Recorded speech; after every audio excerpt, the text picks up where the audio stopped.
So yun, good morning po mga lods. So ngayon po ay nag-set up po ako ng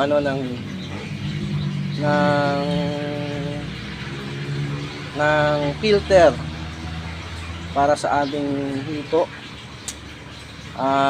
Nilagyan po natin ng submersible pump para mahigop niya yung dumi at masala ng filter. At the same time, meron na rin silang oxygen. So hindi na natin kailangan ng aerator. So double purpose po ito yung ginawa natin.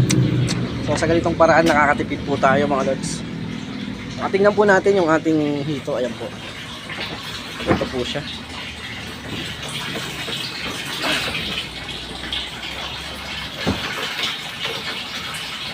Ayan po yung ating setup. Ayan. So, nagabalan po ito ng mga bato-bato. So, yung mga bato na yan, yung mga ayan, naliliit na ito dito. So, yan po yung nagsisilbing filter sa ating ito po yung natin. Nagsisilbing filter sa tubig natin dito sa ito natin. Ito yung mga ito natin. Ano po sila sa gilid. So, 4 to 5 inches. To 6 inches rather. Ayan po yung mga hito natin ay